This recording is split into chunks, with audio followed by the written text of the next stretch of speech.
የሚጠጉበት ታዛ የሚሸሸጉበት ዋሻ ባይኖራቸው የነሱ እረፍት የሌሎች ማረፍ ነው። ወደዚህ ከፍታ መጥተዋል። እኔ ከማለት ወጥተዋል። በፍቅር ህይወት መኖር ይጀምራሉ። ፍቅር እኔን ይድላኝ አይልማ። ወገኖቼ ለምንድነው አሁን ብዙዎቻችን በግለኝነት ተጠምደን በእኔነት ታስረን እንዲህ መከራ ስንበላ ምን ኖረው ካላችሁኝ ወደዚህ ከፍታ መውጣት ስላቃተን ክርስቲያኖች ወደዚህ ከፍታ እንድንመጣ ነው ወንጌል የሚሰበከው። ሰውን ሁሉ እንድናፈቅር ዘርን፣ ከለርን፣ ነገድን፣ ቋንቋን ሳንቆጥር ሁሉን እንድንወድ። ይህ ዓለም ለምን የሚቀራደድ ይመስላችኋል? ወደዚህ ከፍታ መምጣት ስላልቻለ አይመስላችሁ? ለምንድነው እስካሁን የምንገዳደለው?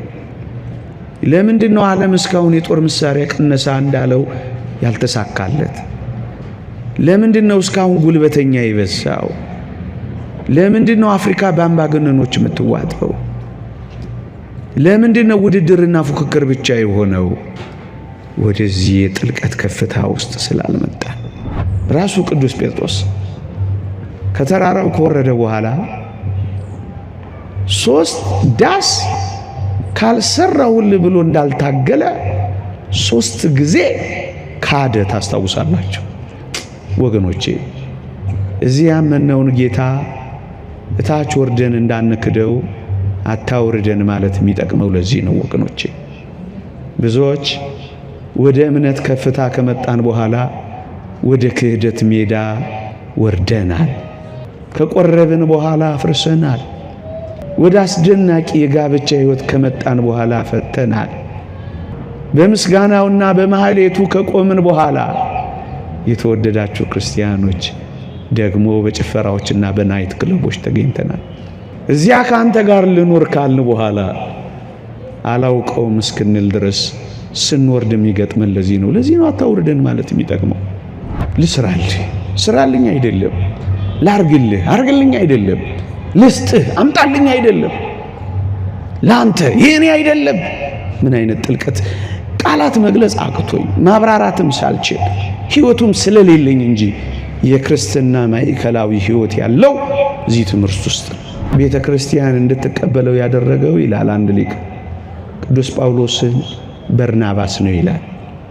በርናባስ እስከ ሐዋርያት ሥራ ምዕራፍ 13 ድረስ በርናባስና ሳውል ሲል ታገኛላችሁ። ዋና አገልጋዩ፣ መሪው፣ ዋና ተናጋሪው በርናባስ ነበር። ቅዱስ ጳውሎስን ሲያየው ግን በጣም ተደነቀ፣ የእግዚአብሔርን ጸጋ ከበረ። ከዛ ምን እንደሚል ታውቃላችሁ? ከሐዋርያት ሥራ ምዕራፍ 13 በኋላ ተመልከቱ። ሳውልና በርናባስ በሚል ተቀየረ።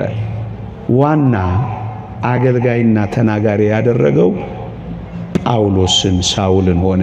በርናባስ ፈቀቅ አለና ቦታውን ለጳውሎስ አስረከባ። አያችሁ ከፍታ።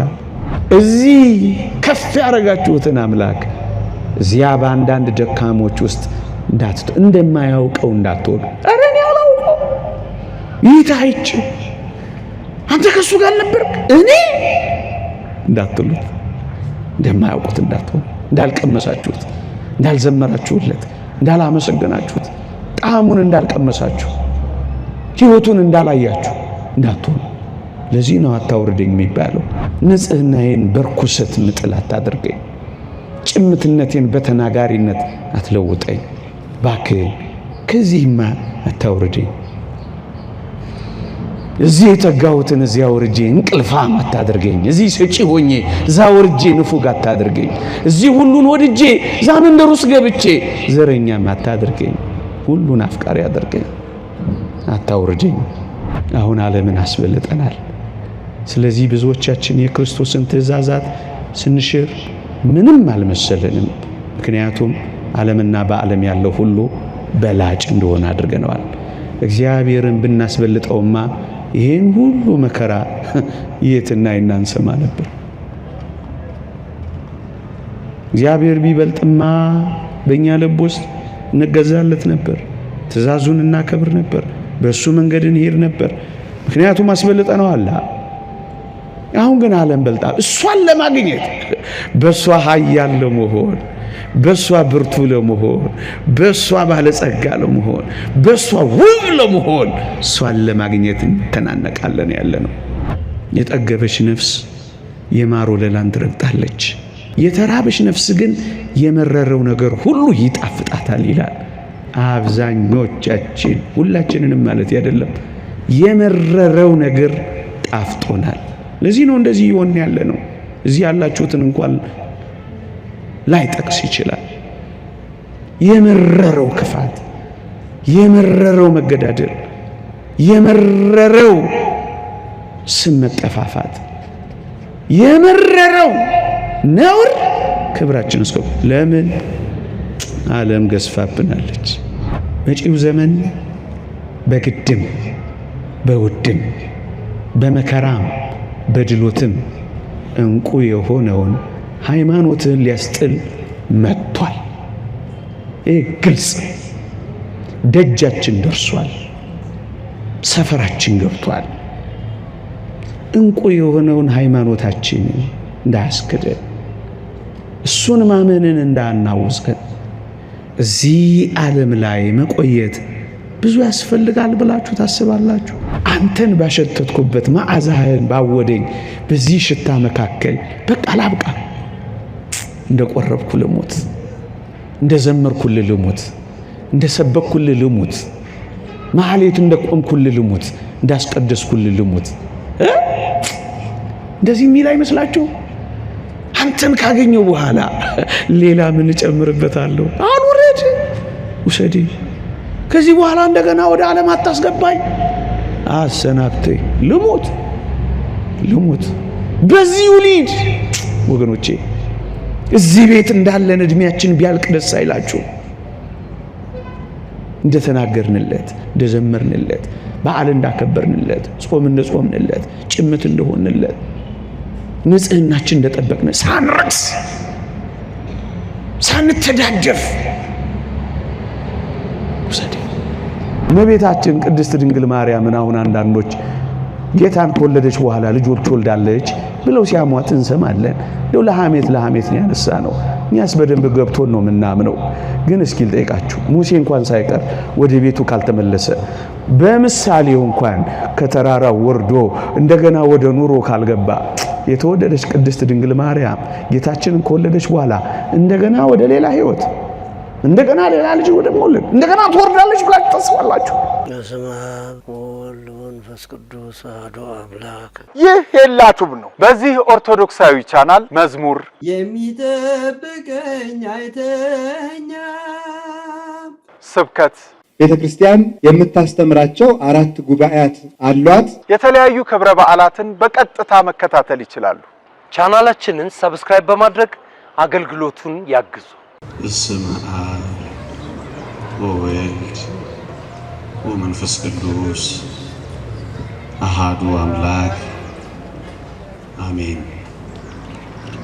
ክቡራን አበው ካህናት፣ ሊቃውንተ ቤተ ክርስቲያን፣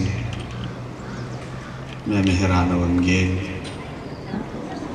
የተወደዳችሁ የእግዚአብሔር ቤተሰቦች፣ የእመቤታችን የቅድስት ድንግል ማርያም የአስራት ልጆች፣ የቅዱሳን ወዳጆች በልዑል እግዚአብሔር ስም እንደምን ሰነበታችሁ? እንደምን አላችሁ? አሜን። በምህረቱ የጎበኘን፣ እንደ በደላችን ያልከፈለን፣ እንደ ኃጢአታችንም ያልተቆጣጠረን፣ ምህረቱን ያበዛልን፣ ይቺን እድል ይቺን ጊዜ ለምስጋና ለውዳሴ ስሙን እንድንጠራ ቃሉንም እንድንሰማ የሰበሰበን የአባቶቻችን አምላክ የኛም አምላክ ልዑል እግዚአብሔር ዘላለማዊ ስሙ የተመሰገነ ይሁን። ለቀደምት አበው ለነቢያት፣ ለቅዱሳን ሐዋርያት፣ ለሐዋርያውያን አበው ለሊቃውንት ለአባቶቻችን የገለጸውን ምስጢር ጥበብ ለሁላችንም ይግለጽልን። ከዚህች ዕለት በረከት ረድኤት ለሁላችንም ያሳትፈን። ከኔ ጋር እንደ እግዚአብሔር ቅዱስ ፈቃድ ለጥቂት ደቂቃዎች የምንቆይበት ርዕሳችን አታውርደኝ በሚል ርዕስ ይሆናል። እንዲህ ያለ ሐሳብ የምታገኙት ጌታችን መድኃኒታችን ኢየሱስ ክርስቶስ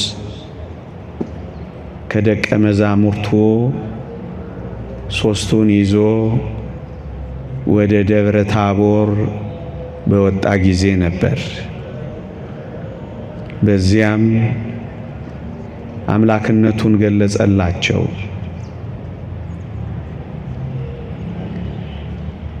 በምድር ነቢይ ነው፣ ከነቢያት አንዱ ነው፣ እንደውም ኤልያስ ሳይሆን አይቀርም፣ የዮሴፍ ልጅ ነው። ብቻ በምድር ከተራራው ታች ማለቴ ነው በክርስቶስ ላይ የነበረው ሐሜት የትየለሌ ነበረ። እንዲህና እንዲያ እያሉት እያሙት የብዙዎችን ሐሳብ ከፍለው ነበረ። እናም እዚያም እያለ ከተራራው ስር የአይሁድ ወሬ ብዙ ነበረ። አሁን እንዳልኳችሁ እንደውም ጌታችን ደቀ መዛሙርቱን እናንተስ እኔን ማን ትሉኛላችሁ ብሎ ጠይቋቸው ነበረ። ከደቀ መዛሙርቱም ሊቀ ሐዋርያቱ ቅዱስ ጴጥሮስ አንተ ክርስቶስ የሕያው የእግዚአብሔር ልጅ ነህ ብሎ በመመስከሩ ብፁዕ ተብሎ ተሹሞ ተሸልሞ ክብር አግኝቶ ነበረ። ወልድ ዋሕድ ብላ ለምታምን ለአንዲቷ ለክርስቶስ ቤተ ክርስቲያን ክርስቶስ የሰጠው ሽልማት ነበረ። በቅዱስ ጴጥሮስ በኩል ለቤተ ክርስቲያን የሰጠው ማዕረግ ነበረ። ያንን ሊያረጋግጥላቸው ነው።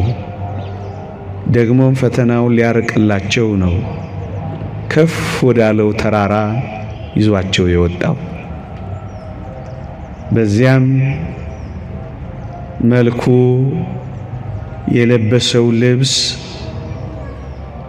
ብርሃን በብርሃን ተጥለቀለቀ። አጣቢ ከሚያነጻው በላይ ነጭ ሆነ።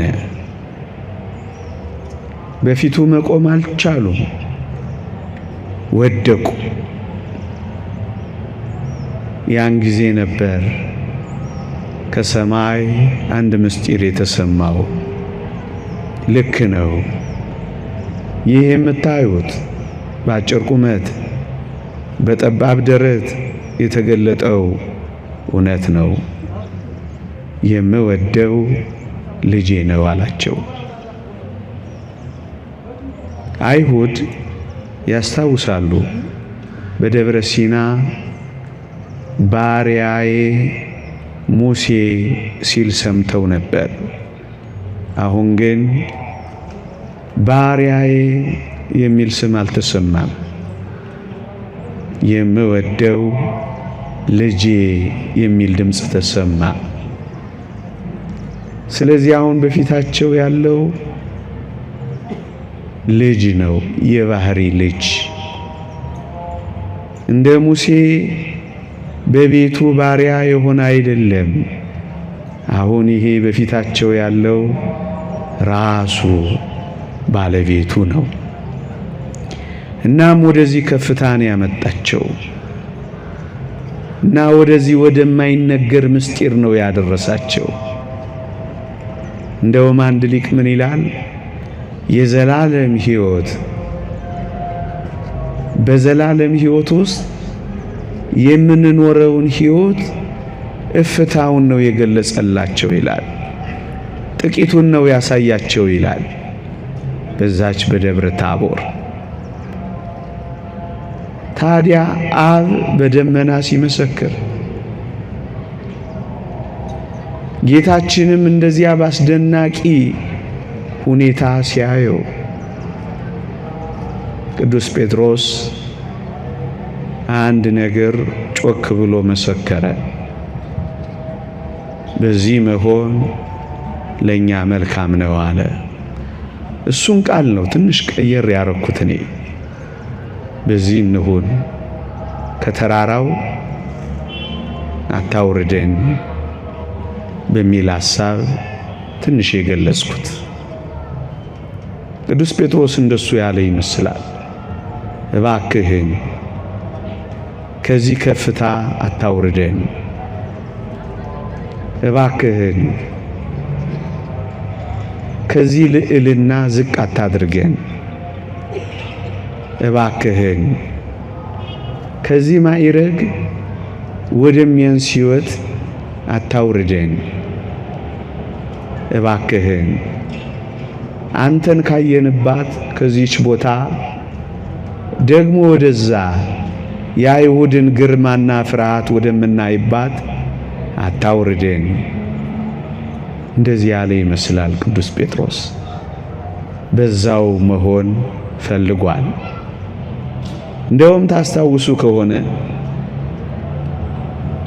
አንዱ ለአንተ፣ አንዱ ለሙሴ፣ አንዱ ለኤልያስ ቤት እንስራና እዚሁ ካንተ ጋር እንኑራ፣ እባክህ አታውርደን። እኛ ድንኳን ለመስራት አንታክትም፣ እባክህ ቤት እንስራልህና ካንተ ጋር እንኑራ ብሎ የለመነው ይመስላል። አታውርደን፣ በዚህ መሆን ለኛ መልካም ነዋ ያለው ነው ቅዱስ ጴጥሮስ። እዛ መቆየት፣ እዛ መኖር፣ እዛው መቅረት የፈለገ ይመስላል ቅዱስ ጴጥሮስ። የተወደዳችሁ ክርስቲያኖች እውነቱን ነው። ከዚህ ከፍታ ወደሚያስገርም ዝቅታ የጌታችንን ፊት ከማየት እንደገና የአይሁድን ፊት ማየት ከዚህ ጣፋጭ ብርሃን እንደገና ወደ አይሁድ የጨለማ መንደር ለምን ይወርዳል? አታውርደኝ ይበለዋ። ታስታውሱ ከሆነ ቅድም እንዳልኩት 3 ዳስ ልስራልህ እያለው ግድ ብሎታል። የተወደዳችሁ ክርስቲያኖች ለራሱ ደግሞም ለወንድሞቹና ለጓደኞቹ ግን ቤት ስለመስራት ያሰበ አይመስልም ቅዱስ ጴጥሮስ። ላንተ ለናንተ ማለት ቻለ እንጂ ለኔ ደግሞም ለወገኔ ያለ ሞግት ሲገባና አይውም ወገኖቼ። አዎ ወደዚህ የከፍታ ሕይወት፣ ወደዚህ የልዕልና ሕይወት፣ ወደዚህ ወደ ታላቁ የተመስጦ ሕይወት ሲገቡና ሲደርሱ የተወደዳችሁ ክርስቲያኖች ለኔ ማለት ያቆማሉ። ወደ ክርስትና ከፍታ ስንመጣ፣ ወደ መንፈሳዊ ወጣም ስንመጣ የተወደዳችሁ ክርስቲያኖች ለራሳችን መኖርና ቆምና ለሌሎች መዳን እንተጋለን። ከራሳችን እንወጣና ወደ ሌሎች መገስገስ እንጀምራለን። የኛ ሳይሆን የሚያሳስበን የሌሎች ያስጨንቀን ይጀምራል። የሱ አለመኖር አይደለም ግድ የሚለው፣ የሌሎች ግን አለማረፍ ይጨንቀዋል። ወደ መንፈሳዊ ሕይወት ከፍታ ጌታችን ወደ ወጣበት ተራራ የሚወጡ አገልጋዮች፣ የሚወጡ ክርስቲያኖች ወደዚህ ህይወት ነው የሚገቡት። ለኔ ማለት ያቆማሉ። እንደውም ቅዱስ ጴጥሮስ ቤት ባይኖረኝስ የሚል ይመስላል። አንተ ቤት ይኑርህ እንጂ ያንተ የሆኑት ማደሪያ ይኖራቸው እንጂ እኔ ቤት ባይኖረኝስ፣ እኔ እደጅ ባድርስ፣ እኔ ባይመቸኝስ የሚል አይመስላችሁ? ወደዚህ ከፍታ የሚመጡ ሰዎች፣ ወደዚህ የክርስቲያናዊ ወጣም የሚመጡ ሰዎች አያችሁ፣ ባይመቻቸው፣ ባይደላቸው፣ ባይሞቃቸው፣ የሚጠጉበት ታዛ፣ የሚሸሸጉበት ዋሻ ባይኖራቸው የነሱ እረፍት የሌሎች ማረፍ ነው። ወደዚህ ከፍታ መጥተዋል። እኔ ከማለት ወጥተዋል። በፍቅር ህይወት መኖር ይጀምራሉ። ፍቅር እኔን ይድላኝ አይልማ ወገኖቼ። ለምንድነው አሁን ብዙዎቻችን በግለኝነት ተጠምደን በእኔነት ታስረን እንዲህ መከራ ስንበላ ምን ኖረው ካላችሁኝ፣ ወደዚህ ከፍታ መውጣት ስላቃተን፣ ወደዚህ የመንፈሳዊ ህይወት ልዕልና መምጣት ስላልቻልን ነው። ራሳችንን ክደን ለጌታችን ገና መኖር ስላልጀመርን ነው። ወደ ክርስትና ህይወት ጣዕምና ከፍታ መውጣት ስላልጀመርን እታች ስለሆንን ነው ወገኖቼ። ወደዚህ ህይወት የገባ ሰው ስለ ጊዜያዊ ድሎቱ፣ ስለ ጊዜያዊ ምቾቱ እጅግ የሚያስበው አይኖርም ወገኖቼ። ብቻ ክርስቲያኖች ይላቸው እንጂ ብሎ ያስባል። ከሱነቱ እየወጣ ወደ ሌሎች ይገሰግሳል። እውነተኛ ክርስቲያን ወደ መሆን ይመጣል። እውነተኛ ክርስቲያን እውነተኛ ፍቅር አለው። እውነተኛ ፍቅር ያለው ደግሞ እኔን ይድላኝ ማለት ያቆማል። ወደዚህ ከፍታ መውጣት ክርስቲያኖች ወደዚህ ከፍታ እንድንመጣ ነው ወንጌል የሚሰበከው።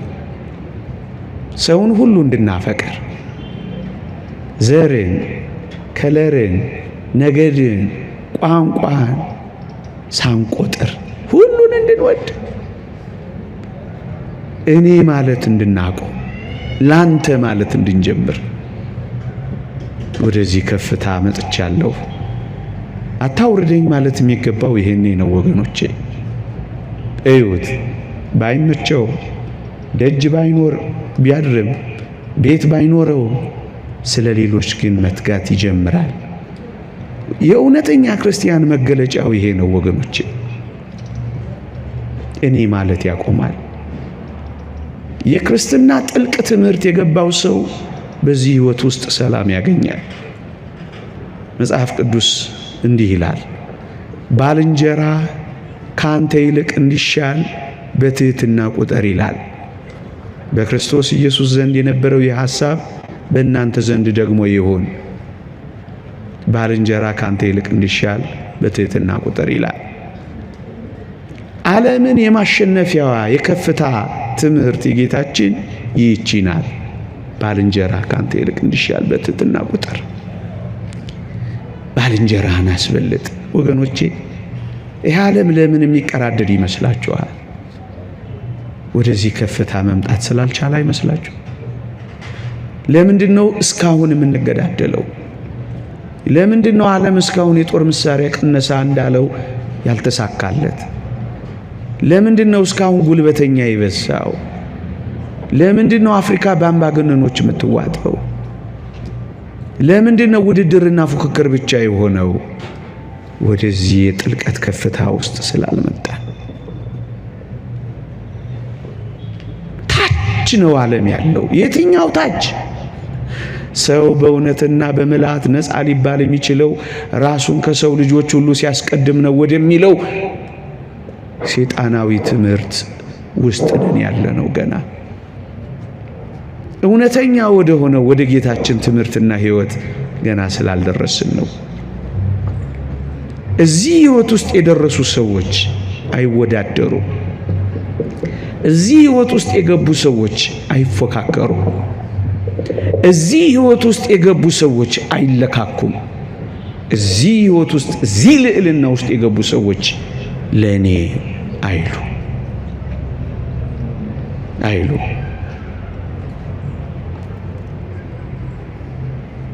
ስለዚህ ሰላማዊ ሆነው ይኖራሉ። ምድርን በገነት ያጣጥማሉ። መተጋገል የሌለባት፣ ቁርሾ የሌለባት፣ ቂም የሌለባት፣ መተናነቅ የሌለባት ሰላማዊ ህይወት የሚኖሩባት የገነት ህይወት ማለት ይቺ ህይወት ናት። ወገኖቼ አንዱ ራሱን ለሌሎች ዝቅ ካደረገ በዚያ ውስጥ ኩርፊያ የለም፣ በዚያ ውስጥ ምቀኝነት የለም፣ በዚያ ውስጥ መቆጣት የለም፣ በዚያ ውስጥ ኃይለኝነት የለም፣ በዚያ ውስጥ መተት የለም፣ በዚያ ውስጥ ድግምት የለም፣ በዚያ ውስጥ ማጥቃት መጠቃቃት የለም፣ በዚያ ውስጥ ሴራ የለም። ሰላም ብቻ ነው ያለው። አንዱ ስለሌላ በጥልቀት ማሰብ ሲጀምር ወደዚህ ከፍታ ነው የሚመጣው። ቅደም አይደለም አስቀድም። ቅደም የኢቮሉሽን ቲዮሪ ምድር የሚመራበት ነው። አስቀድም የጌታችን ትምህርት ነው። ይሄ ከፍታና ልዕልና ያለበት ያልኳችሁ ወደዚህ ህይወት እስክንመጣ ድረስ ነው እኛ የሚያስፈልገው። ወገኖቼ ጥቂት ማሳያዎችን በዚህ ረገድ እስኪ ላሳያችሁ። ቅዱስ ጴጥሮስና ቅዱስ ዮሐንስን ላሳያችሁ።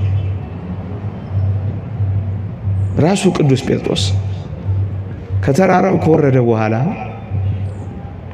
3 ዳስ ካልሰራውል ብሎ እንዳልታገለ 3 ጊዜ ካደ። ታስታውሳላችሁ ወገኖቼ። እዚህ ያመነውን ጌታ እታች ወርደን እንዳንክደው አታውርደን ማለት የሚጠቅመው ለዚህ ነው ወገኖቼ። ብዙዎች ወደ እምነት ከፍታ ከመጣን በኋላ ወደ ክህደት ሜዳ ወርደናል።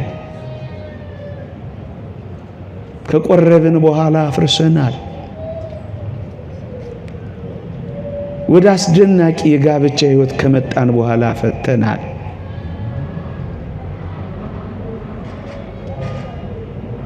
በምስጋናውና በማህሌቱ ከቆምን በኋላ የተወደዳችሁ ክርስቲያኖች ደግሞ በጭፈራዎችና በናይት ክለቦች ተገኝተናል።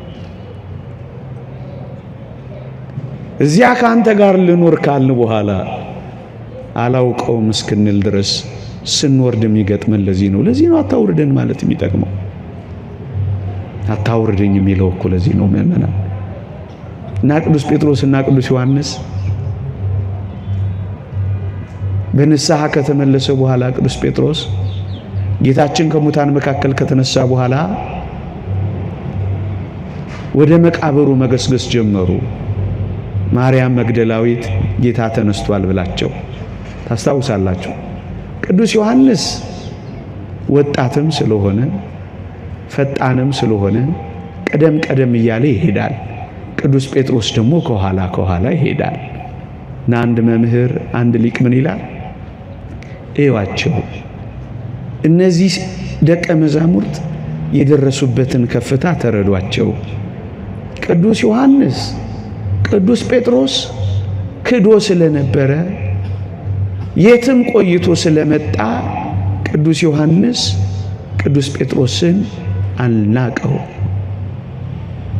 ቅዱስ ጴጥሮስም ቅዱስ ዮሐንስ በሚያሳየው ትጋት፣ በጀመረው ፍጥነት፣ በሚሄደው መሮጥ ቅዱስ ጴጥሮስ ደግሞ በቅዱስ ዮሐንስ ምቀኝነት አልተሰማቸው።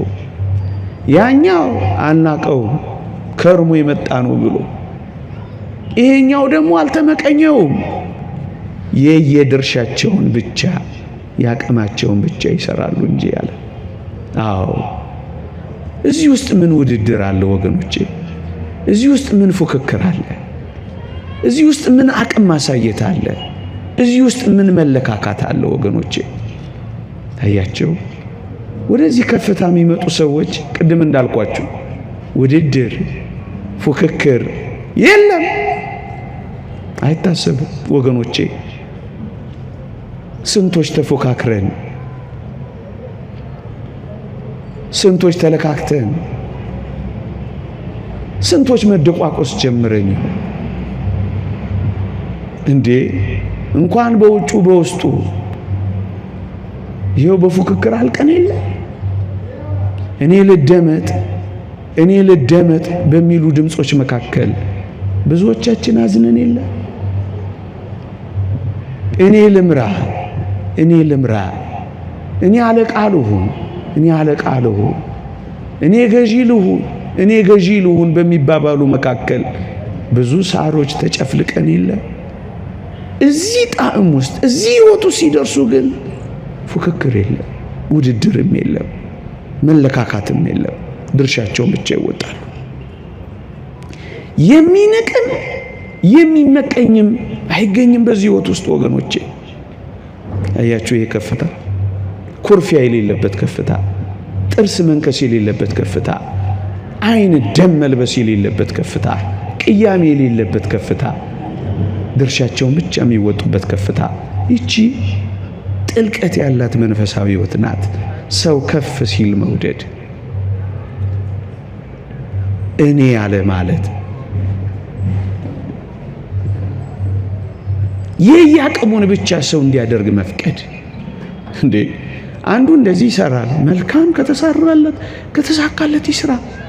አንዱ ደግሞ አቅሙ ይሄ ይሆናል፣ እሱን ደግሞ ያድርግ። ለምንድን ነው ሁላችንም እንደራሳችን እንደኛ ካላደረጉ እያልን መከራ ምን በላው ወገኖቼ? እንዴ ይሄ የጎዳን እንደሆነ አታውቁ? አባቶቻችን እንደሚሉት የአንድ ቤት ጣሪያ በሳር የአንድ ቤት ጎጆ ጣሪያ በሳር የሚሰሩ ሰዎች ሳር አይሻሙም ይላሉ ወገኖቼ። በዚህ ዘመን የአንዲቷን ቤተ ክርስቲያን ጣራ በሳር እየሰራን ጣራ ሰሪዎቹ ሳር እየተሻማን መሆኑን አተነው ነው፣ ባዶ ልናስቀረው ነው። ሽሚያ የበዛው፣ ውድድር የበዛው፣ እኔ መባባል የበዛው አያችሁ ወደዚህ ከፍታ ስላልመጣ። ሁሉም እንደኔ ሊሆን አይችልም፣ እኔም እንደ ሁሉ ልሆን አልችልም። ቅዱስ ዮሐንስም ያቅሙን ይሮጣል፣ ቅዱስ ጴጥሮስም እንደተሰጠው ጸጋ ያደርጋል። በቃ ያ በመፍጠኑ ሊኮረኮም አይገባም፣ ይሄም በመዘግየቱ ሊቃለል አይገባም። በጸጋቸው ያገለግላሉ። እንደውም አንድ ሊቅ ምን ይላል? ቅዱስ ጴጥሮስ አልክድህም ብሎ 3 ጊዜ ስለካደው ልቡ በጌታችን ፍቅር ቆስሎ ነበር ይላል። ለዚህ ነው ቅዱስ ጴጥሮስ እፍረት ስለተሰማው ፈጠን ብሎ መሄድ ያቃተው ይላል እንጂ መፍጠን አቅቶት አይደለም ይላል። አዎ አንዳንዶች የልብ ሸክም ኖሯቸው ዝም ያሉ ሊኖሩ ይችላሉ እኮ። ዝም ያሉ እንዴ መናገር እየቻሉ ዝም ያሉ። መቃብሩ ጋር ሲደርሱ ግን ምን እንዳደረገ ታውቃላችሁ? ቅዱስ ዮሐንስ ቆመና ቅድሚያው ለቅዱስ ጴጥሮስ ሰጠ። በቃ እኮ ነው። የምን መቀዳደም ነው? የምን መበላለጥ ነው? የምን መፎካከር ነው ወገኖቼ? አሁን ያለን በቤተ ክርስቲያን ውስጥ ያለን ሸክም አይበቃንም? እኔም ተነስቼ ሌላ ሸክም ልጫንበት፣ ያም ተነስቶ ሌላ ሸክም ይጫንበት? ይሄ ትውልድ ያለው ሸክም አይበቃው? ማለፍ የከበደው ሸክም አላንገዳገደው? እኔ ደግሞ ሸክም መሆንበት? የውጭው ማቁሰል አልበቃ ብሎት የውስጥ መቆሳሰል ደግሞ ሰው እንዳናተርፍ ለማድረግ ነው። ፉክክር የለም፣ ውድድር የለም፣ መለካካት የለም፣ አሳያለሁ ማለት የለም፣ መገላለጥ የለም። ያቅማቸውን ብቻ ያረጋሉ፣ ድርሻቸውን ብቻ ይወጣሉ። ወደዚህ ከፍታ የደረሱ ወደዚህ ልዕልና የደረሱ የተወደዳችሁ ክርስቲያኖች ለዚህ ነው አታወርደኝ የሚባለው። ልስራልህ ስራልኝ አይደለም፣ ላርግልህ አርግልኝ አይደለም፣ ልስጥህ አምጣልኝ አይደለም፣ ላንተ የኔ አይደለም። ምን አይነት ጥልቀት! ቃላት መግለጽ አቅቶኝ ማብራራትም ሳልችል ሕይወቱም ስለሌለኝ እንጂ የክርስትና ማዕከላዊ ሕይወት ያለው እዚህ ትምህርት ውስጥ ነው። ባልንጀራ ካንተ ይልቅ እንዲሻል በትህትና ቁጥር ውስጥ ነው።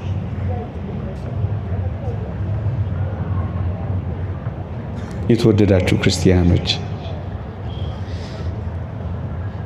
ወደዚህ ከፍታ የወጣውን ሰው በርናባስ የሚባለውን አንድ የጌታችንን ደቀ መዝሙር እዚህ ሐዋርያት ሥራ ውስጥ እናገኘዋለን። እዩ፣ ቅዱስ ጳውሎስ ከይሁዲነት ወደ ክርስትና የመጣ አገልጋይ ሆኖ ሲያየው ንግግሩን፣ ትምህርቱን፣ ሕይወቱን፣ ቆራጥነቱን፣ ጭካኔውን፣ ትጋቱን ሲያየው ቤተ ክርስቲያን እንድትቀበለው ያደረገው ይላል አንድ ሊቅ ቅዱስ ጳውሎስን በርናባስ ነው ይላል።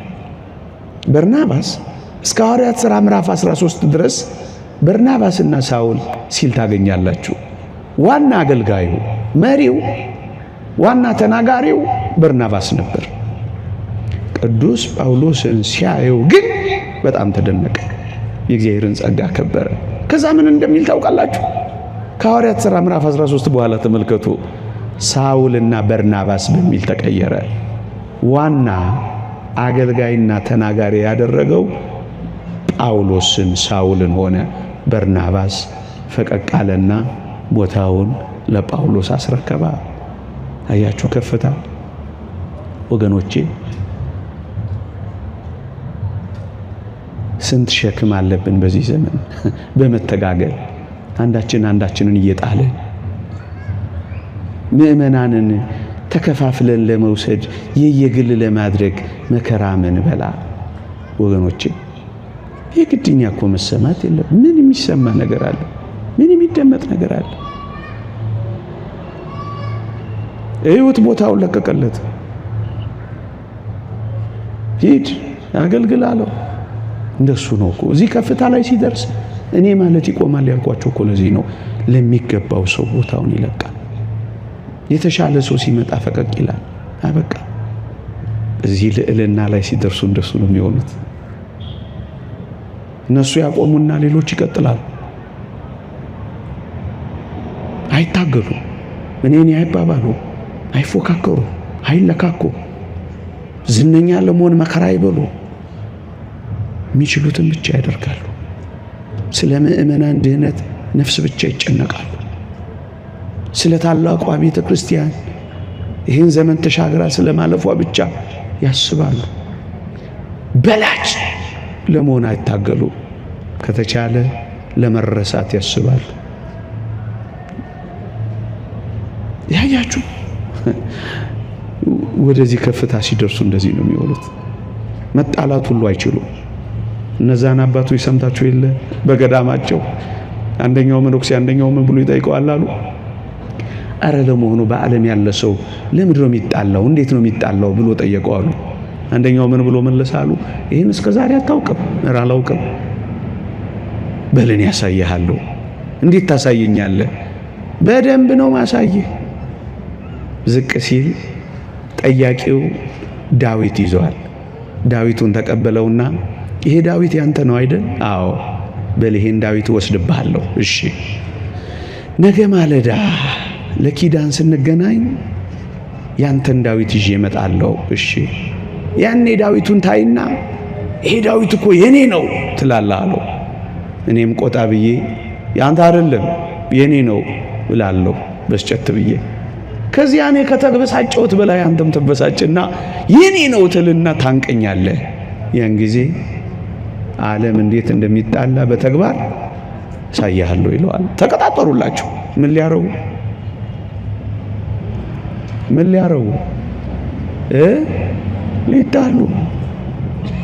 ዓለም እንዴት እንደሚጣላ ከውጪ እስከ ውስጥ ዓለም የሚጣላው በዚህ ነው። ሌላ ምንም እኔ ይበልጥ ነው። ሌላ ምን አለው? ሰው በነጋታው ተገናኙ። ልክ እንደተባሉት ለጸብ ሪሄርስ ማድረግ ጀመሩ፣ መለማመድ ጀመሩ። ከዛ ምን ሆነ መሰላችሁ? ይሄ ዳዊት የኔ ነው አለ ባለቤቱ። ይሄኛው የጸቡ ድራማ እንደተጀመረ አውቋል። የኔ ነው አለ ቆጣ ብሎ። ያኛው አረ የኔ ነው ብሎ እንቃረገው። አሁን ያኛው ምንድነው ማድረግ ያለበት? የበለጠ እኔ ነኝ ብሎ ገፍትር። ከዛስ ጸቡ ሞቅ አይደለም? ያን ጊዜ ደግሞ እዛ አካባቢ ላይ ያለ እፍ እያለ ጸቡን ምን ማድረግ ማራገብ አይደለም? ያኛው ንቅ ሲያደርገው ወይ ለካ አንተ ነው ወሰደው ብሎ ሰጠዋል። ተቀጣጥረው መጣላት አይችሉም። ምክንያቱም እዚያ ከፍታ ላይ ደርሰዋል፣ እዚያ ልዕልና ላይ ደርሰዋል ወገኖች።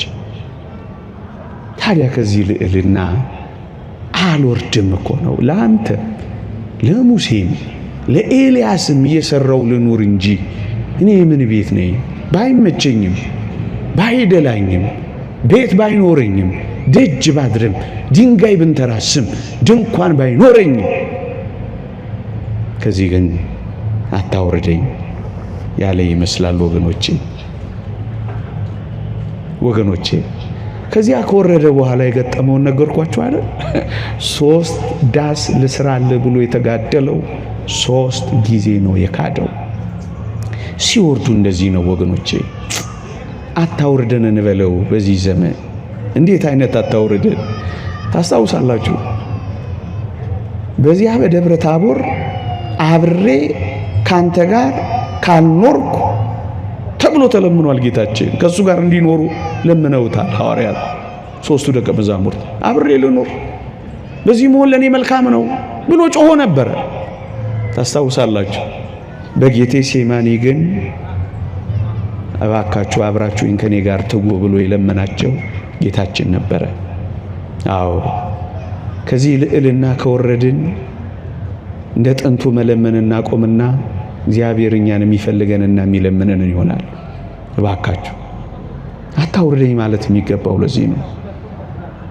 በጌቴ ሴማኒ ታስታውሳላችሁ? ከኔ ጋር ጥቂት ጊዜ ልትተጉ አልቻላችሁም አትፈልጉም ምን ብሏቸው ነበር። ጌታችንም ሲያዝ በትንትን ብለው ትተውት ነበር ወገኖቼ።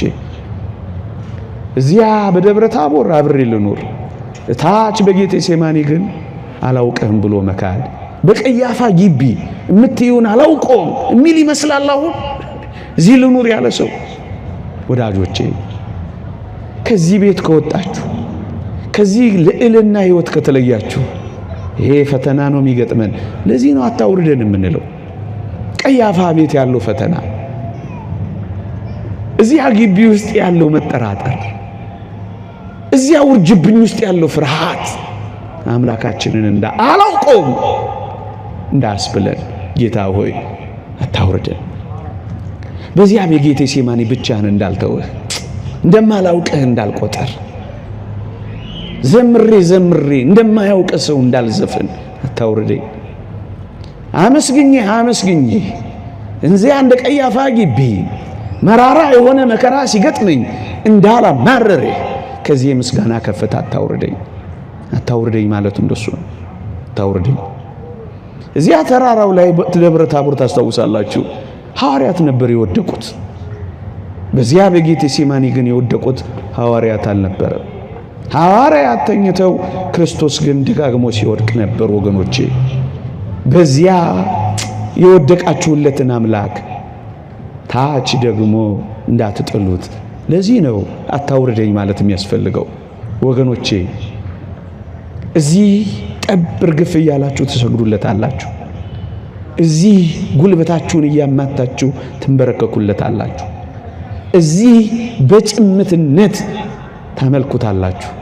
ታች ወርዳችሁ ግን እንዳትጥሉት፣ እዚያ እንዲወድቅ እንዳትፈቅዱለት፣ እዚያ ያከበራችሁትን አምላክ እዚያ እንዳታዋርዱት፣ እዚህ የወደቃችሁለትን አምላክ እዚያ እንዳትጥሉት።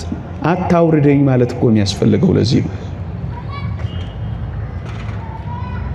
እዚህ ከፍ ያደረጋችሁትን አምላክ እዚያ በአንዳንድ ደካሞች ውስጥ እንደማያውቀው እንዳትሆኑ። ኧረ እኔ ይታይች አንተ ከሱ ጋር ነበርክ እኔ እንዳትሉት እንደማያውቁት እንዳትሆኑ እንዳልቀመሳችሁት እንዳልዘመራችሁለት እንዳላመሰገናችሁት ጣዕሙን እንዳልቀመሳችሁ ሕይወቱን እንዳላያችሁ እንዳትሆኑ ለዚህ ነው አታውርደኝ የሚባለው እዚያ እኮ ነቅተው ይነጋገራሉ በጌቴሴማኒ ግን ሲቀሰቀሱ ራሱ መስማት እንኳን አልፈልጉ የተወደዳችሁ ክርስቲያኖች እዚህ የነቃችሁ እዚያ ሄዳችሁ እንዳትተኙ እዚያ ክፋት ውስጥ እንዳትተኙ አታውርደኝ ማለት እኮ ለዚህ ነው ካንተ ጋር እያመሰገንኩ ልኖር ማህሌትህ ላይ ልኖር ቅዳሴህ ላይ ልኖር ጉባኤ ላይ ልኖር ዕጣንህን እያሸተትኩ ልኖር እንዲህ ካለው ተመስጦ እንዲህ ካለው ኪዳን እንዲህ ካለው ቅዳሴ እንዲህ ካለው በዓል አታውርደኝ እዚሁ ልሙት አታውርደኝ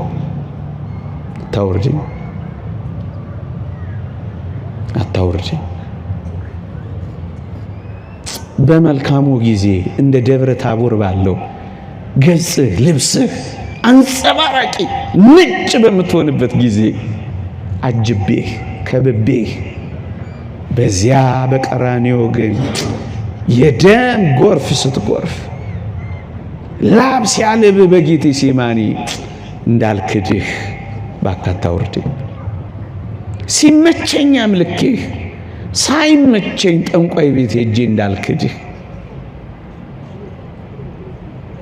ስለተስዬ አንተ ሰጠኸኝ ከሰጠኸኝ ካንተ በላይ የሰጠኸኝን አስበልጬ አንተን እንዳላሳዝነ ጌታዬ ሆይ እባክህ ከዚህ አታውርደኝ ከዚህ ህይወት አታውጣኝ እዚያ ተራራው ላይ በፍቅርህ ቆስዬ እዚያ ተራራው ላይ አንተን በማሰብ ታምሜ ወደ ዓለም ስገባ ከታመምኩበት ያንተ ፍቅር እንዳትፈውሰኝ ሌላ ፍቅር እቺ ዓለም እንዳትሰጠኝ እባክህን ከዚህ ተራራ ላይ አታውርደኝ የፊትህን ደም ሳይችላ እንዳልልህ እንደማያውቅህ ብቻህን እንዳልተውህ አታውርደኝ በብዙ በሚያስፈራሩ ሰዎች መካከል አላውቅህም ብዬ ጀርባህን እንዳልሰጥ ከሩቅ እንዳላይህ አጠገብ ሆኜ እንዳልተደነቅኩብህ እንደማያውቅህ ችላ እንዳልልህ አምላኬ ሆይ ከዚህ ህይወት አታውርደኝ ከዚህ ልዕልና ዝቅ አታርገኝ ንጽህናዬን በርኩሰት ምጥል አታድርገኝ ጭምትነቴን በተናጋሪነት አትለውጠኝ እባክህ ከዚህማ አታውርደኝ እዚህ የተጋሁትን እዚያ ወርጄ እንቅልፋም አታድርገኝ እዚህ ሰጪ ሆኜ እዛ ወርጄ ንፉግ አታድርገኝ እዚህ ሁሉን ወድጄ እዛ መንደር ውስጥ ገብቼ ዘረኛም አታድርገኝ ሁሉን አፍቃሪ አድርገኝ አታውርደኝ እንደዚህ ነው እያሉ የሚመስሉት አታውርደኝ የተወደዳችሁ ክርስቲያኖች ልክ ነው አንዳንዴ ተቃራኒ የሚመስልበት ጊዜ አለ ክርስትና በእነዚህ ተቃራኒ ዘመናትም ጭምር ክርስትናን አጽንቶ መቆየት ማንነትም ጠብቆ መቆየት ነው ወገኖቼ በየትኛው ተቃራኒ በደብረ ታቦር በጌቴሴማኒ ምንዋ ደብረ ታቦር ምንድነው ብርሃን ጌቴሴማኒስ ጨለማ በሁለቱም ግን ለእግዚአብሔር ሳይቀያየሩ መኖር በጊዜውም ያለ ጊዜውም በጤናም በበሽታም በማግኘትም በማጣትም በመቆምም በመውደቅም በከፍታም በዝቅታም በመኖርም ባለመኖርም የእግዚአብሔር ብቻ ሆኖ መኖር ይሄ አለመውረድ እኮ ነው ወገኖች በየትኛውም ተቃራኒ የህይወት ምህዋር ውስጥ ሳይለዋወጥ መኖር ነው ክርስትና ያው ኢየሱስ ክርስቶስ ትላንትም ዛሬም ለእስከ ዘላለምም ያው እንደሆነ ክርስቲያንም ያው ነው ቢሞቅ ቢቀዘቅዝ ያው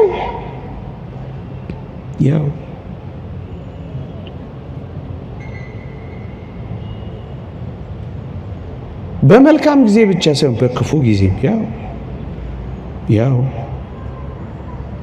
ምክንያቱም የፊቱን ብርሃን እንዳየን በዚያ በጌቴሴማኒ ደግሞ ላብና ወዝ እናያለን፣ ደም እናያለን። የምወደው ልጄ የሚለውን ድምፅ እንደሰማን አባቴ ሆይ የሚል ድምፅ ደግሞ እንሰማለን። ሲቃ እንሰማለን፣ ሲቃ እንሰማለን። ቅድም እንዳልኳችሁ በደብረ ታቦር እነሱ ወድቀዋል። በጌቴሴማኒ ሲወድቅም ልናየው እንጂ ሲል ልናየው እንችላለን። ሁሉ ነገር ተቃራኒ ሊሆን ይችላል። ብቻውን የሚተውበት አጃቢ ሁሉ የሚጠፋበት ምናልባት ገጸ ብሩህ ሲሆን ሲኖር አጃቢ ሊበዛ ይችላል። ልክ እዚያ እንደ ደብረ ታቦር ብቻህን ስትሆን ያ ብሩህ ገጽታ ሲጠፋ ማዲያት ሲበላ እጅ ሲሻክር እድሜ ሲያረጅ ውበት ሲጠፋ ካንተ ጋር የሚሆነው እግዚአብሔር ብቻ ሲሆን ያን ጊዜም ከዚህ ህይወት አታውርደኝ።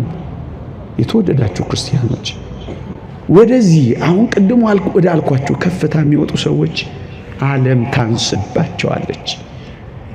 አሁን ለምንድን ነው እኛ በውጭም በውስጥም የምንባላው ካላችሁኝ ዓለም ገዝፋብን ነው። እንደ ትልቁም ነገር አድርገን ቆጥረናት ነው።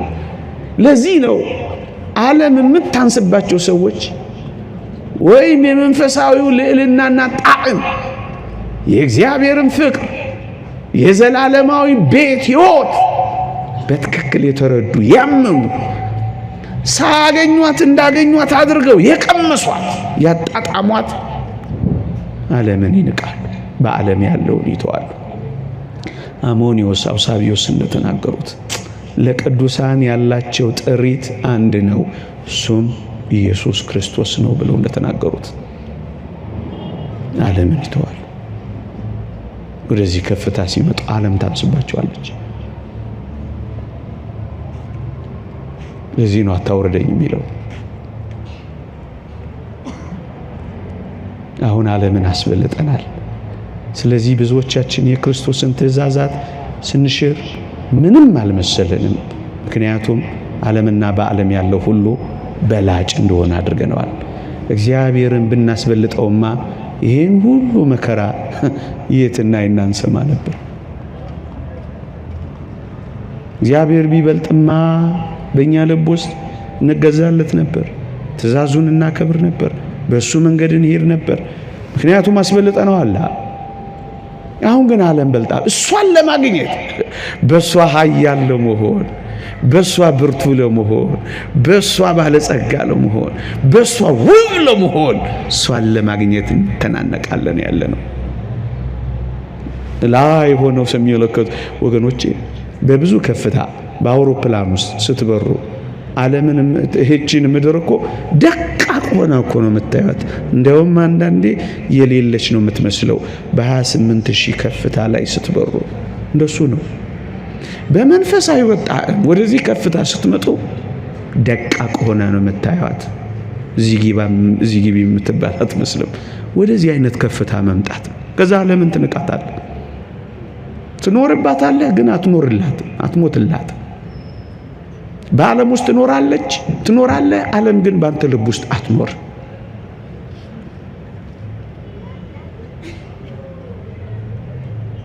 የጠገበች ነፍስ የማር ወለላን ትረግጣለች፣ የተራበች ነፍስ ግን የመረረው ነገር ሁሉ ይጣፍጣታል ይላል።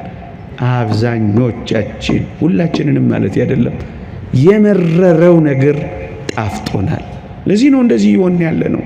እዚህ ያላችሁትን እንኳን ላይ ጠቅስ ይችላል። የመረረው ክፋት፣ የመረረው መገዳደል፣ የመረረው ስም መጠፋፋት፣ የመረረው ነውር ክብራችን እስከ ለምን ዓለም ገዝፋብናለች። ከላይ ሆኖ ለሚያያት ግን ዓለም አይጓጓማ። እንደውም ከዓለም ለመለየት ስለሚጓጓ ይመስላል አታውርደኝ፣ ከዚህ ተራራ አታውርደኝ የሚለው ለመለየት ይጓጓል። እውነተኛ ክርስቲያኖች ለመለየት ነው የሚጓጉት። ከዚህ ቁርበቴ ከተለየው በኋላ እግዚአብሔርን እንዳያውቃለሁ ዓይኖቼም ይመለከቱታል ልቤ በመናፈቅ ዝሏል ይላል ጻድቁ ኢዮብ። ልባቸው ይናፍቃል። ሞተው አምላካቸውን እስኪያዩ ድረስ ልባቸው ይናፍቃል። መለየት ይፈልጋሉ ያልኳችሁ ለዚህ ነው። ቅዱስ ጳውሎስንም ላንሳላችሁ። በዚህ መሆን ለእናንተ መልካም ነበር፣ ለእኔ ግን ብሄድ ከክርስቶስ ጋር ልኖር ናፍቃለሁ፣ ከሁሉ ይልቅ እጅግ የሚሻል ነውና። ምክንያቱም ቀምሰዋታል። ሲቀምስ እንደዚህ ነው፣ ልሂድ ልብረር ነው የሚለው። ምእመናን እስኪ አንድ ጥያቄ ልጠይቃችሁ። አንዲት ዕንቁ ያዘች፣ አንዲት ውድ ሀብት ያዘች ታንኳ አለች ልበላችሁ። እቺ ታንኳ በጣም ውድ ሀብት በመያዟ ምክንያት በባህር ላይ እየተጓዘች ነው ልበላችሁ። እዚያ ባህር ላይ ማዕበል ተነሳ። እዚያ ባህር ላይ ከባድ ንውጽውጽታና ነፋስ መጣ። ታንኳይቱን እስኪደፍቃት ሀብቷንም እስኪያጠፋ ድረስ ኃይለኛ ማዕበል ተነሳ በዚች ባህር ላይ ታንኳይቱ በምትሄድበት። እቺ ታንኳ ደግሞ ውድ ሀብትና ዕንቁ ይዛለች። እስኪ ልጠይቃችሁ፣ የዚች ታንኳ መሪ፣ የዚች ታንኳ ነጂ አብራሪ፣ የዚች ታንኳ ካፒቴን በዛች ባህር ላይ መቆየት ይፈልጋል ወይስ በፍጥነት ከዚች ባህር ወጥቶ ወደቡ ማደር ይፈልጋል? መቆየት ወይስ መውጣት? እዛ መዘግየት ወይስ በፍጥነት መለየት? ባህሩ ላይ በማዕበሉ እየተማታ ከመኖር ወደቧ ላይ ሄዶ መልህቋን መጣል የቱ ይሻላት ይመስላችኋል? በእርግጠኝነት በፍጥነት ወደ ወደቧ መቅዘፍ አማራጭ የሌለው ውሳኔ ነው። ምክንያቱም ሀብቷና ንብረቷን እዚያ ማዕበል ላይ ላለማጣት። ወገኖቼ መጪው ዘመን በግድም በውድም በመከራም በድሎትም ዕንቁ የሆነውን ሃይማኖትን ሊያስጥል መጥቷል። ይህ ግልጽ ደጃችን ደርሷል። ሰፈራችን ገብቷል። ዕንቁ የሆነውን ሃይማኖታችን እንዳያስክደን፣ እሱን ማመንን እንዳናውፀን፣ እዚህ ዓለም ላይ መቆየት ብዙ ያስፈልጋል ብላችሁ ታስባላችሁ? ለዚህ ነው በፍጥነት ወደ ወደቡ ሄዶ ማረፍ ብዙዎች የሚፈልጉት፣ በፍጥነት መቅዘፍ። ምክንያቱም ዋናው ሀብት ዋናው ጸጋ ሃይማኖት፣ ሥላሴን ማመን ደግሞ መታመን። ወደ ወደቡ ስንደርስ ግን በማዕበሉና በነፋሳቱ የሚጠፋ ከሆነ በፍጥነት መብረር ብዙዎች ደጋግ ቅዱሳን ይፈልጋሉ። እንደሱ ነው የሚሆነው። ዓለም ታንስባቸዋለች። ምን ያደርጋሉ? እዛ ሃይማኖት ከማሳጣት ንጽህናችን በርኩሰት የሚደፈቅ ከሆነ ይፈጥናሉ ለመሄድ። ያንን ዕንቋቸውን ይዘው ወደባቸው ላይ ሄደው ለማረፍ። አውግስጢኖስ ሊቁ እንዳለው ነፍሳችን ባንተና ካንተ ካልሆነ በቀር በሌላ በማንም አታርፍም እንዳለው እጆቹ ላይ ማረፍ ይፈልጋሉ። ምክንያቱም መለየት ይጓጓሉ። እዚህ ከፍታ ላይ የደረሱ ሰዎች ክርስቲያኖች መለየት ይጓጓሉ። ለዚህ ነው አታውርደኝ በዚያ ውሰደኝ የሚል ይመስላል። እንዲህ አይነት ቃል በቅዱሳት መጻሕፍት ውስጥ ታገኛላችሁ ወገኖቼ። ለምሳሌ አረጋዊ ስምዖን በጌታችን የግዝረት ቀን ግዝረት ብለን ወደ ቤተ መቅደስ ጌታችን ሲሄድ አረጋዊ ስምዖን የእስራኤልን መዳን ይጠባበቅ ስለነበረ ጌታችንን በመንፈስ ተረድቶ ቤተ መቅደስ ሄዶ ጠበቀው። ጌታችንንም አቀፎ። አረጋዊ ነው። ቃል ኪዳን ተገብቶለት ብዙ ዘመን የኖረ ነው። ጃጅቷል። ዓይኖቹ ያየው የእግዚአብሔርን ማዳን ክርስቶስን። በመጨረሻው ዓይናችን አምላካችንን አይተን ምን ነው በሞትን። ከዛ ምን አለው መሰላችሁ? ጌታዬ ሆይ እንደ ቃልህ ባሪያህን በሰላም ልሙት አንተን ባቀፍኩበት በዚህ እጆቼ ዓለምን አልቀፍበት ስለዚህ ምን ልበል ልሙት አንተን ባሸተትኩበት መዓዛህን ባወደኝ በዚህ ሽታ መካከል በቃ ላብቃ እንደቆረብኩ ልሙት እንደዘመርኩልህ ልሙት እንደሰበክኩልህ ልሙት ማህሌት እንደቆምኩልህ ልሙት እንዳስቀደስኩልህ ልሙት እንደዚህ የሚል አይመስላችሁ? አንተን ካገኘው በኋላ ሌላ ምን ጨምርበታለሁ? አልወረድ ውሰዲ ከዚህ በኋላ እንደገና ወደ ዓለም አታስገባኝ አሰናብተኝ ልሙት በዚህ ውሊድ ወገኖቼ እዚህ ቤት እንዳለን እድሜያችን ቢያልቅ ደስ አይላችሁ? እንደተናገርንለት እንደዘመርንለት በዓል እንዳከበርንለት ጾም እንደጾምንለት ጭምት እንደሆንለት ንጽህናችን እንደጠበቅን ሳንረክስ ሳንተዳደፍ ውሰድ ባሪያን በሰላም አሰናብተኝ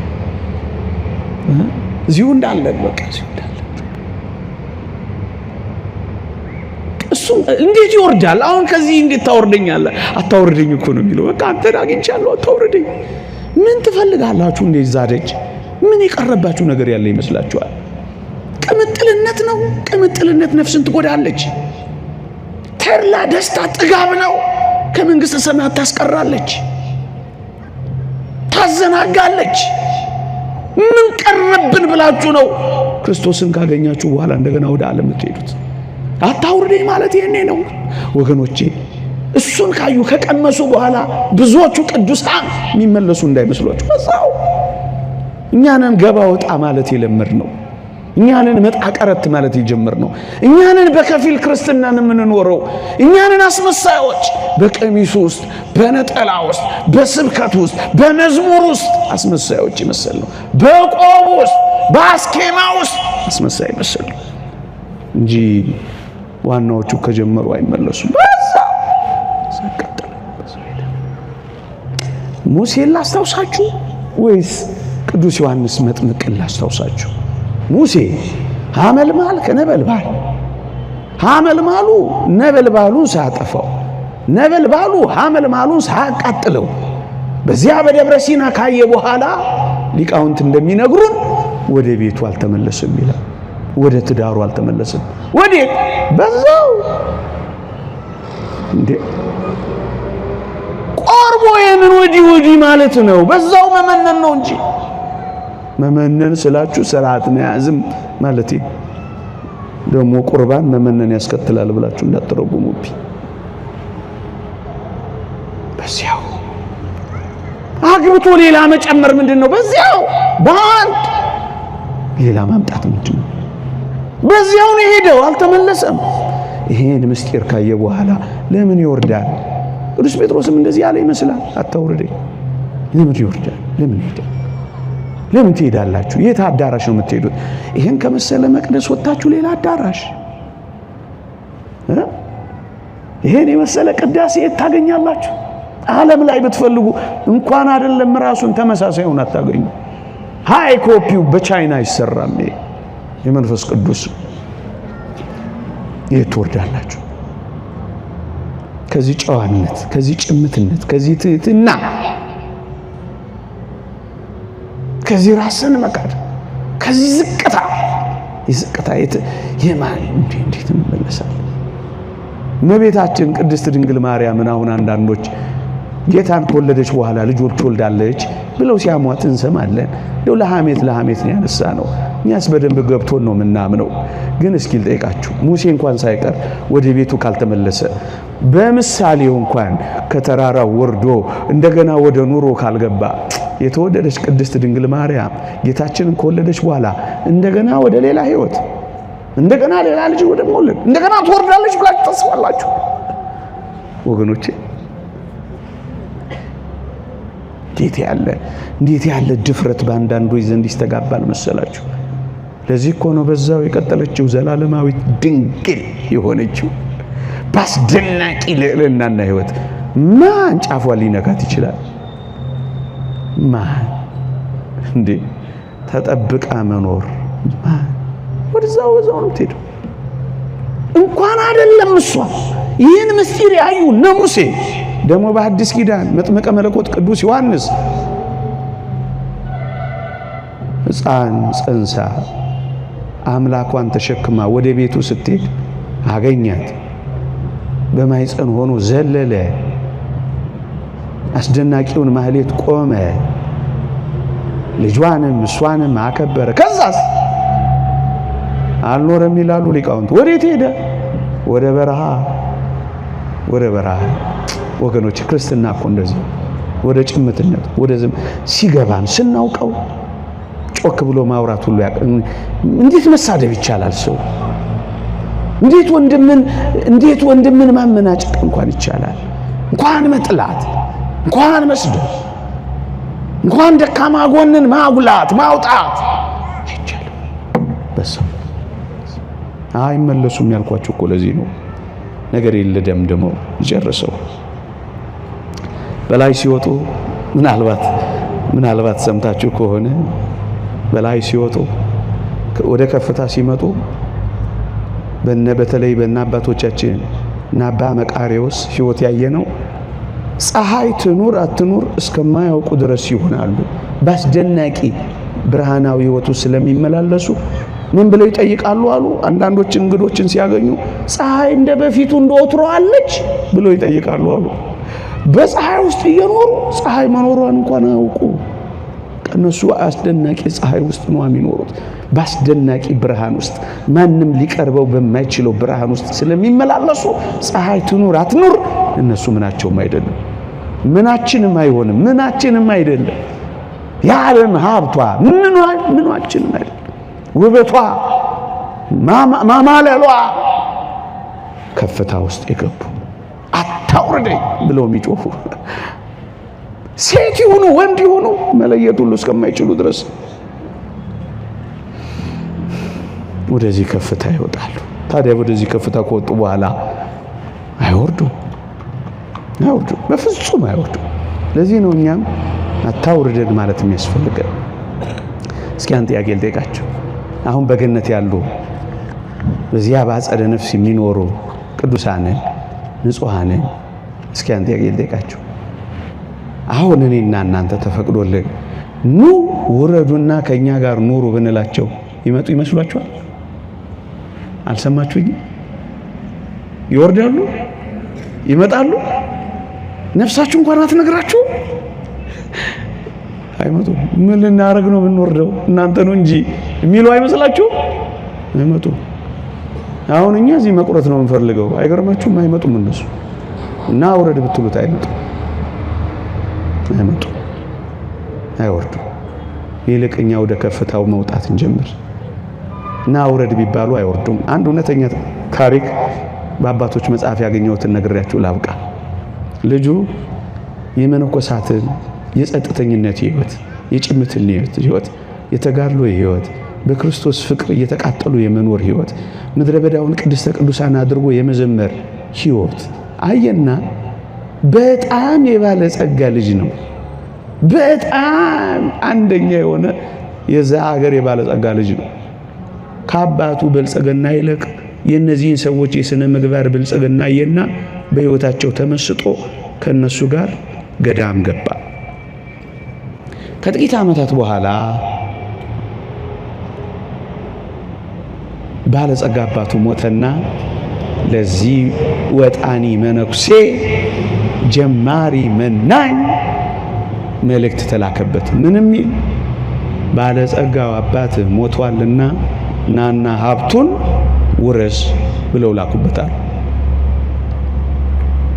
ይህ ወጣኒ መነኩሴ አስገራሚ መልስ መለሰላቸው ምን አላቸው አታውቁም እንዴ አባቴ ከመሞቱ ከረጅም ዓመት በፊት እኮ እኔ ምን ብያለሁ ሞቻለሁ አላቸው ሕያው አይደለሁም ለክርስቶስ ሞቻለሁ ና ውረድ አሉት አታውቁም እንዴ አልወርድም እኔ ምን ብያለሁ ና ውረድ ይላችኋል ያለው ምን ያልወርድም በሉት ከዚህ አያወርደኝ አሜን